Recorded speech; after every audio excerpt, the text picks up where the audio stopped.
Welcome to As We Eat, where we explore the intersection of food, family, history, and culture.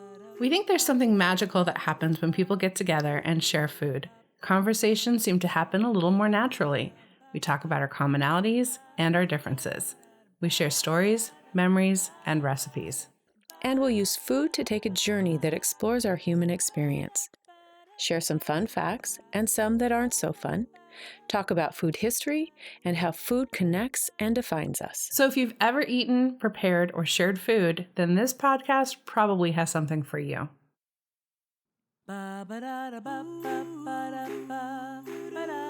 Welcome to As We Eat, where we explore the intersection of food, family, history, and culture. We think there's something magical that happens when people get together and share food. Conversations seem to happen a little more naturally. We talk about our commonalities and our differences. We share stories, memories, and recipes. And we'll use food to take a journey that explores our human experience. Share some fun facts and some that aren't so fun. Talk about food history and how food connects and defines us. So if you've ever eaten, prepared, or shared food, then this podcast probably has something for you. Hi, Leigh. Hi, Kim. Let's talk about Halloween and the deliciousness of Halloween candy. That sounds like a great topic to me.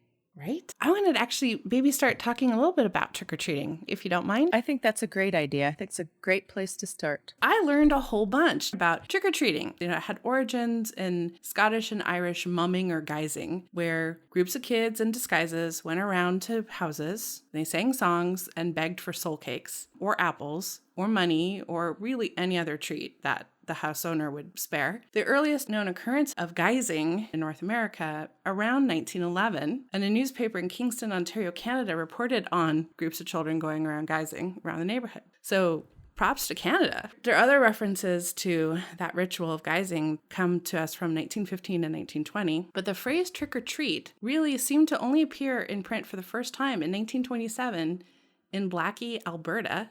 So another shout out for Canada.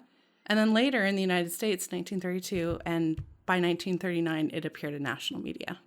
Wow, that's so interesting. I'd read an article about the Scottish and Irish immigrants that brought that tradition over to the States, and the trick-or-treat, the phrase itself, they can't decide exactly where, but it did show up in a Peanuts comic strip. Oh, cool. Yeah, and then Disney also used it. So after that point, it seemed to have become a lot more prevalent. Oh, that's really cool. Yeah. I know that sugar rationing, so there was sugar rationing in the United States, and I really saw a lot of information about the U.S. So there may be variances in how this trick-or-treating and that idea of going door to door for candy, there might be differences for how this happened in the rest of the world. So for argument's sake, I'm just talking about United States right now. So World War II, we saw a ton of sugar rationing in the United States, particularly between April 1942 and June 1947.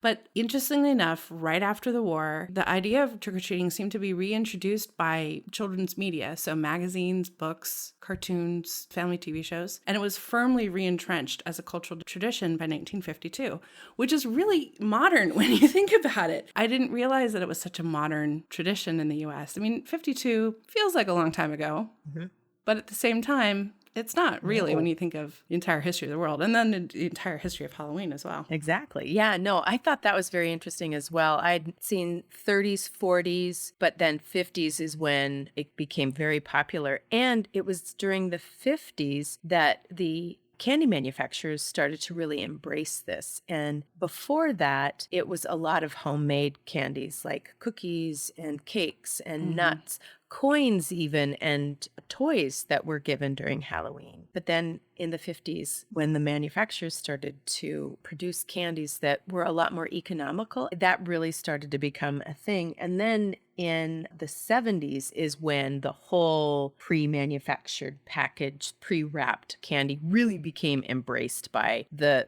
culture as a whole. And one of the reasons is because of the whole scare about the real Halloween boogeyman tampering Right. with goodies. It was really fortunate urban legend for the candy manufacturers, not so much for us. I mean, one of my favorites was the popcorn balls that people made. And once Mm-hmm. that started, those homemade treats really weren't given out much anymore. Yeah. My memory is of receiving homemade treats from neighbors. When I press my memory, I remember it being neighbors, going to a neighbor's house so that they could give me a very special Halloween treat. And I guess being a kid, you don't really have that sense of scale and scope. I think I may have remembered it as being more widely done than it actually was. That sort of sense that my neighborhood was the world entire. And so that beyond the streets that I was familiar with on a day-to-day basis were just more streets like the ones I grew up on. And so if I was receiving these treats, surely every kid everywhere else was receiving the same kind of delicacy.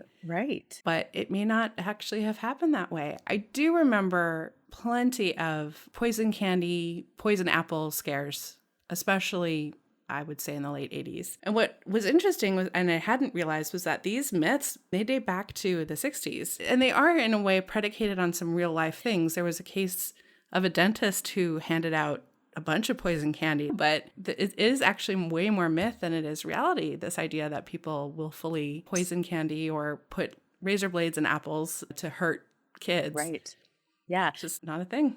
But you're right. There is some basis. There are some stories, and there was one that I had found about a lady in 1964 who gave ant poison and dog biscuits to children, and she was actually arrested. And when the Oh my goodness. yeah, and the police questioned her, and she said, "Because those are the treats that I gave to kids that I thought were too old to be trick or treating." And what is that about? That's the other thing that I don't understand. Why do we feel like there is this necessary age requirement to trick-or-treating that? Because I faced that as a teenager. I remember going out with a girlfriend on Halloween and a door very specifically being shut in our face because we were too old. When we were freshmen in high school, so I think we were about 14 years old, 13 or 14, they just absolutely, utterly refused to give us any kind of treat. Yeah, that is an interesting concept. At what point do you become, as the giver, at what point do you decide that I am not going to be gracious? There's an age limit to that? Yeah, that there's an age limit to, but that there's something inherently you must be a child Right. in order to enjoy or experience this. If I had a group of adults come to my door for Halloween, I don't think I would necessarily turn them away. I'm sure I wouldn't, as long as they were in costume. Yeah. Now, if they just came and they were expecting. True. Yeah. Even between us, there's some expectation about what that tradition is supposed to do within our culture.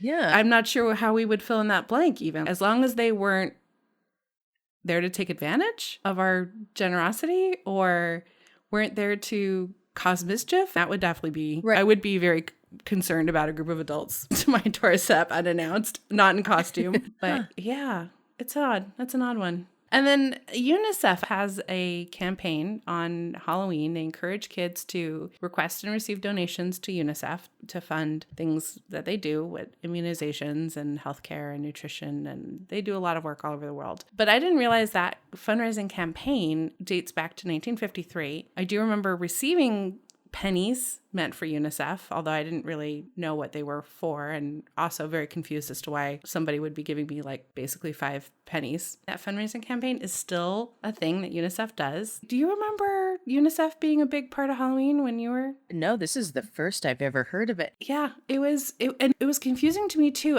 but it was one of those things that I chalked up to, okay, this is just not something I know about, but everybody else seems to, so I'm going to play along as if I know what this is all about. I would love to hear from anybody who remembers this or has taken part in it or knows about the campaign. Yeah. I think that would be intriguing. Me too. Yeah. It would be. I am super curious too, because as I said, I assumed that it was something that people knew about. And also, I frankly am a little bit curious about the audacity of getting kids to turn a holiday that is arguably like kid focused into a fundraising campaign. Yeah. I mean, on one hand, I think it's great, encouraging kids to think about philanthropy, think about charity. But my gosh, it just seems like such a downer. frankly. Right? I don't want pennies. Even though it's for a good cause, it's just a little bit of a downer. Because in lieu of a treat, you're getting 5 pennies. You're getting 5 pennies to give. But it definitely speaks to that American aesthetic of you better clean your plate. There's starving kids in Africa kind of mentality that came up in food culture. Yeah. And about that time. Yeah, that sort of sense of global citizenship. Right. I remember reading books as a kid that the main characters would be really confused. Like, how does my finishing the liver and onions on my plate help the starving kids in Africa? It's not like we're going to exactly pack up this plate of uneaten food and send it to Africa. That message, which seems to be attempting to address gratitude, really kind of is a little bit misplaced. Does it make you more aware of the abundance that you have when you start to think about the starving kids in Africa? Or is it a frustrated parent trying to get the kid to eat? I don't know. I'm going to go with the frustrated parent trying to get the kid to eat. Africa is world away when you're a child. There's nothing that you can even relate to. No. I'm going with the frustrated parent. Yeah. So yeah, back to Halloween. Yes. I had a little plastic orange pumpkin candy bucket. It was the only thing that was good for, was being a candy bucket for Halloween. Hats off to my blessed mother for storing that 364 days a year for it to only really receive one night of use. For years, I had that candy bucket for ages. Mm-hmm. There was that certain pleasure feeling the weight of it filling up and it getting harder to carry. And it was a timer for the night as well, because as the bucket filled up, the longer you were out, it was like sort of my marker for the evening. It started empty and ended full, and that would be a Halloween Eve for me. Yep, same. And the orange plastic pumpkin with the Halloween, the jack-o'-lantern face on it, the black strap holder. Exactly. Yep.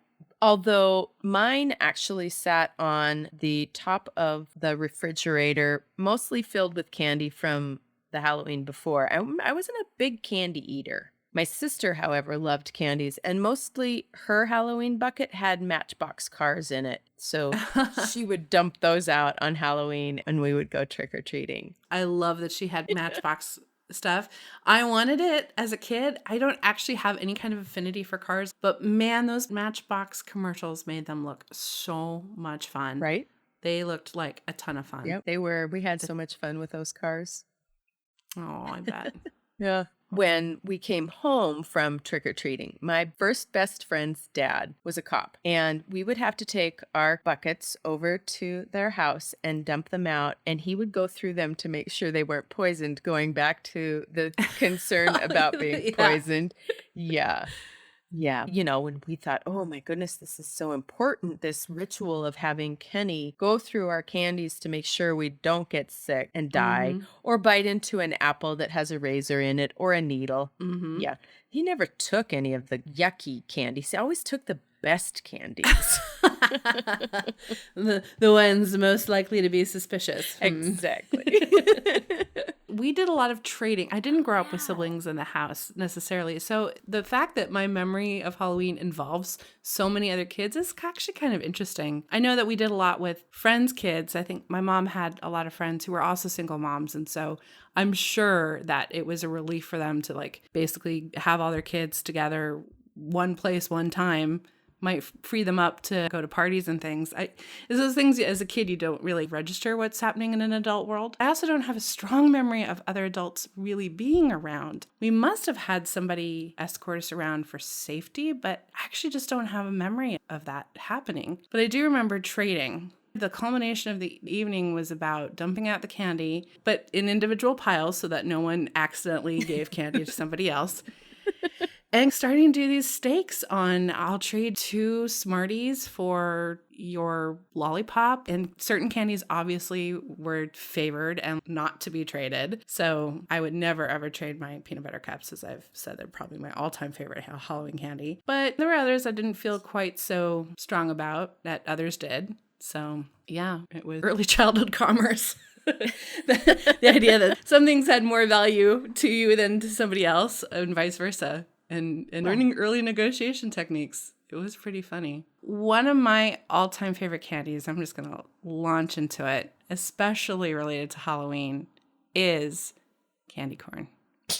And I know that there's this huge debate in the Halloween candy community about the value of things like candy corn and Tootsie Rolls, which I hate. So Oh my God, those are my favorite. I know. I don't understand. I don't I don't understand how we understand can like candy each corn. other so much. be so opposed to each other's Halloween candies. So can I tell you a little bit about candy corn and make my case here for why candy corn is not as bad as everyone else thinks it is? Absolutely. Fabulous. And then you are more than welcome to try in vain to convince me to give Tootsie Rolls a chance. That's very gracious of you. You're welcome. You're welcome. My pleasure. The least I can do for you, Leigh. Well, October 30th is actually National Candy Corn Day. That is something as determined by the American Confectioners Society. Candy corn was likely invented in the late 1800s by the Wonderly Candy Company in Philadelphia. Wonderly Candy itself was founded by Philip Wonderly, a German immigrant, in 1867. And the story goes that Wonderly and longtime employee George Renninger collaborated to produce chicken corn candy with its trademark, very telltale white, orange, yellow layered colors meant to represent individual kernels of corn, very much like you would scatter for chicken feed. And actually, agricultural themes were really popular for candy in the late 19th century. Buttercream confections were sold in the shapes of pumpkins, leaves, and turnips. And I am truly sorry that candy turnips are not a thing anymore. But even so, candy corn was not insanely popular at this time. The Goulitz Candy Company, which is later known as the Jelly Belly Candy Company, they started mass producing and marketing candy corn around 1898 as chicken feed. And that's really when its enduring popularity took off. It was penny candy. It was easy to find. For just a few pennies, you could get a bag of it. There's packaging from the 1920s from Goulitz featuring a proud rooster scratching around in candy bits, along with the motto, King of the Candy Corn Fields. And there's also advertising from Wonderly about competitors stealing their candy ideas and that the original is what is best. So I imagine there was maybe some kind of little candy corn competition going on.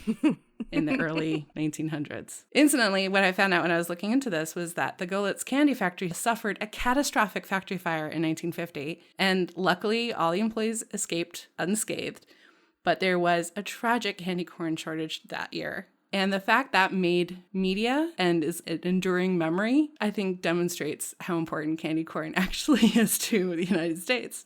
That there was this moment in time when there was this candy corn shortage and people were worried and scared about it.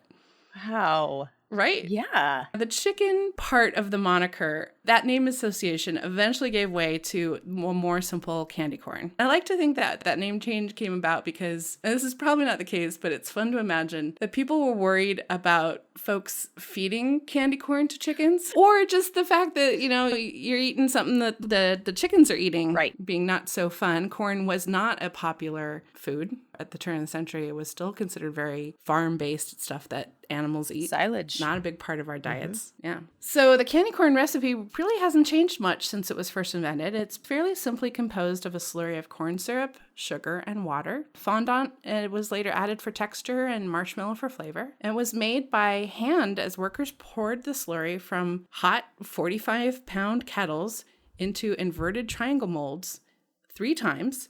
So there's the white tip, there's an orange center and a yellow top, kind of like making a layered gelatin mold where you have to pour and set and pour and set. When the candy hardened, the kernels were popped out of the molds and given a polishing layer. Today it's made by machines, but interestingly, it's still the same primary ingredients, making it effectively the same candy that my great-grandparents would have enjoyed if candy corn was sold abroad. So I like this idea that this is something I could have shared in common with my great-grandparents had we all originated in the same place. That's really interesting. And yeah, I like that. Yeah. And even though it's made by machines, it's still the same process. It's right. White slurry, orange slurry. Now they do make new colors now. And this is something I'm not so on board with, which is curious. They make red, green, and white ones for Christmas and red, pink, white ones for Valentine's Day. There are actually quite a few color variations, but I am a diehard. I love that classic orange, yellow, white colors for Halloween for the fall. I have to agree with that, even though I don't like the candy. As a candy, it weathered actually 130 years. It's weathered World War I, the Great Depression, World War II. It endured as a candy.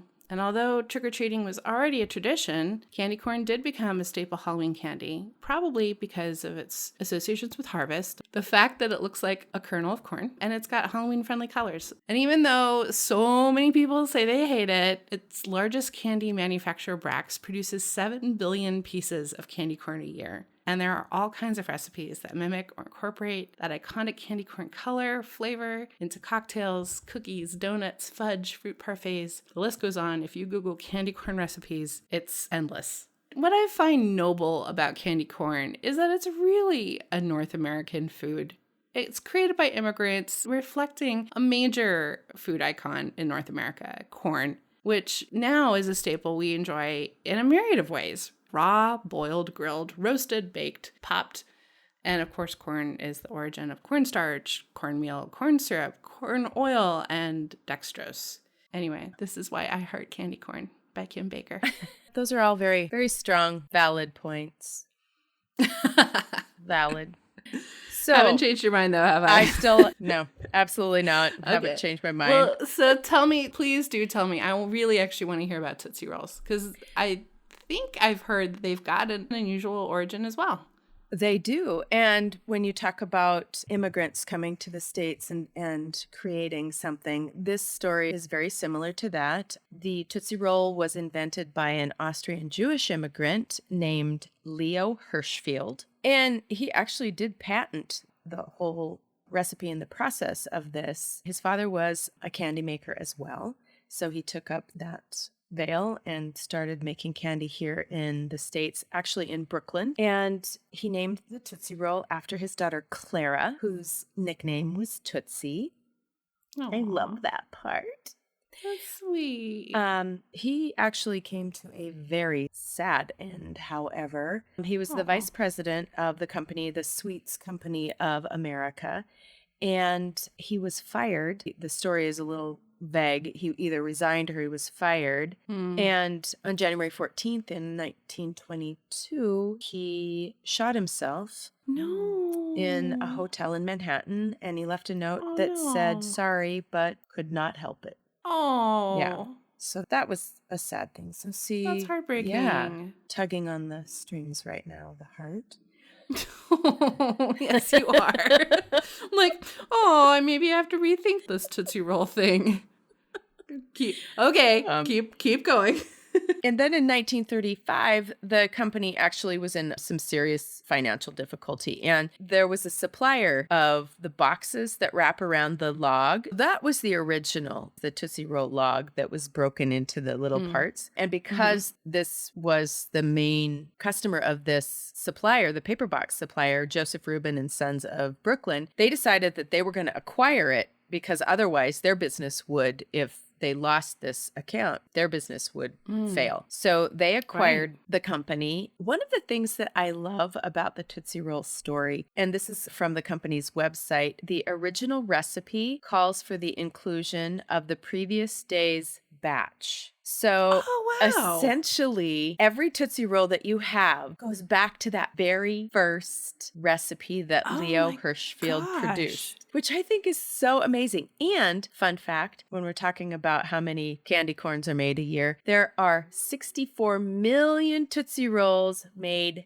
every single day. Wow. That's a lot. Every day? That is a lot. Every day. One of the things that Tootsie Roll did as well was they went to the other flavors, the cherry and the orange and the vanilla. And I'm like, no, those aren't Tootsie Rolls. And I'm sure that Leo would agree with me. That is not a Tootsie Roll. The Tootsie Roll has to be that kind of chocolatey, though it's not really super chocolatey. That's actually something I've always wondered because it's not chocolate, but it's not carob. Is it carob? Like, where does the flavoring come from? Because it's almost chocolate. So yes, the ingredients are sugar and sugar. Really, every candy is about that, right? There is cocoa in it. There is whey, but those ingredients are really towards the end of the quantities that go into making a Tootsie Roll. Tootsie Rolls were also considered the energy bar of World War II.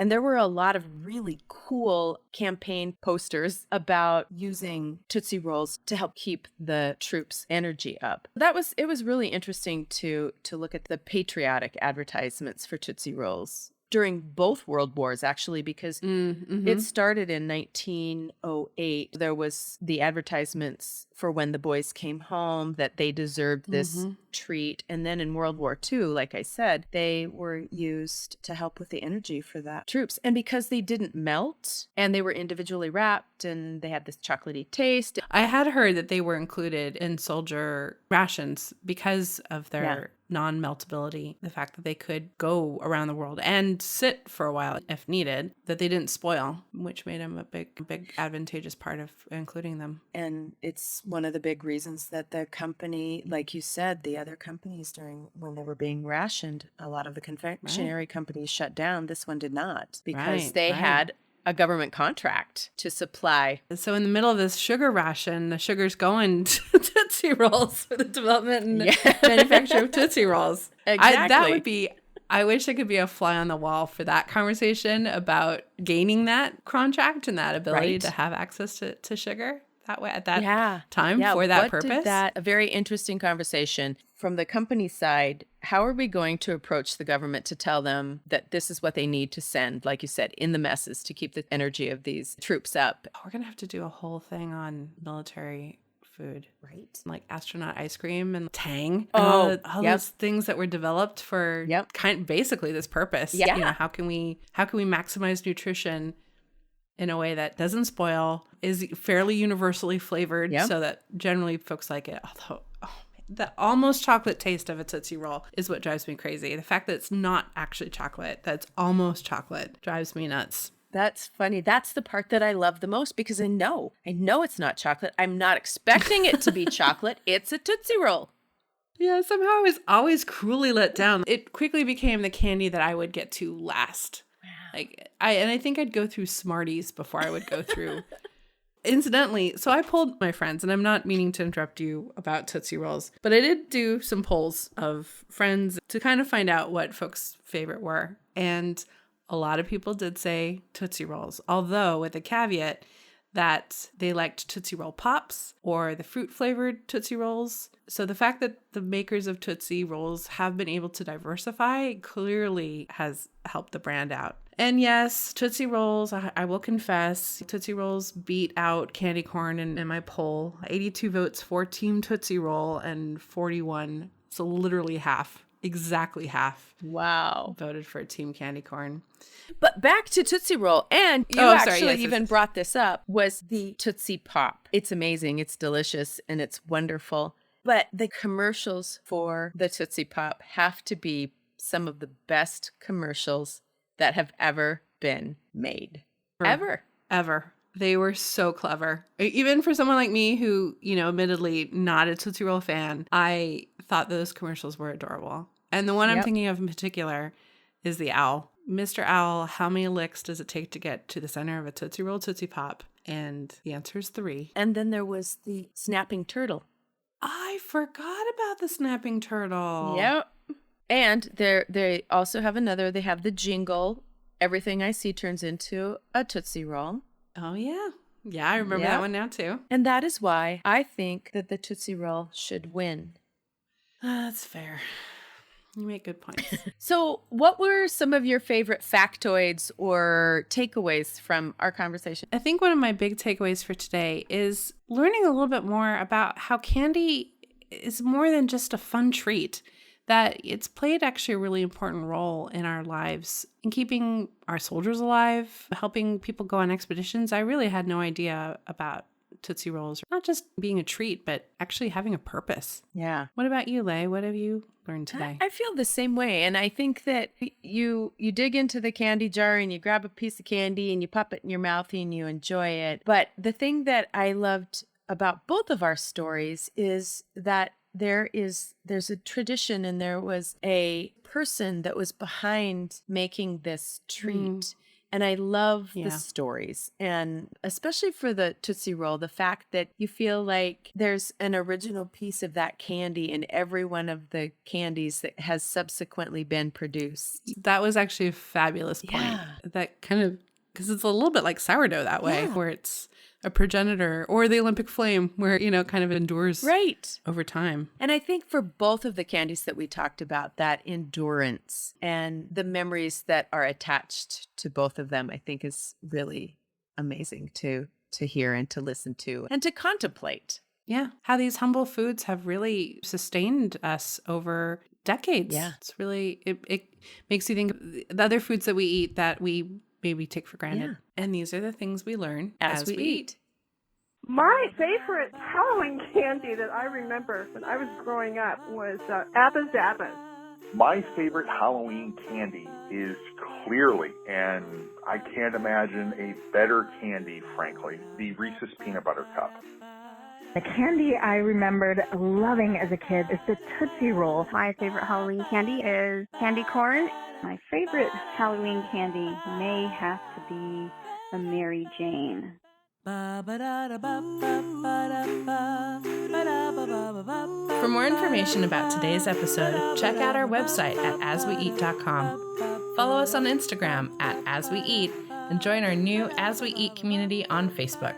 And so you don't miss an episode, subscribe wherever you listen to your favorite podcasts.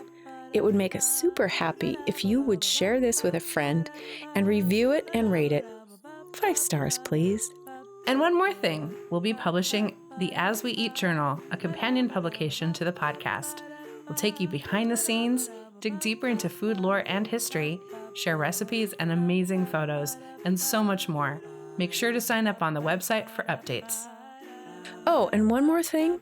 We also have a Patreon page where you can support us by becoming a patron. We've created an exclusive podcast for our patrons called Recipe Box Roulette.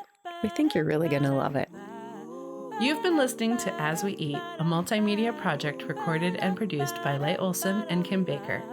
Obviously.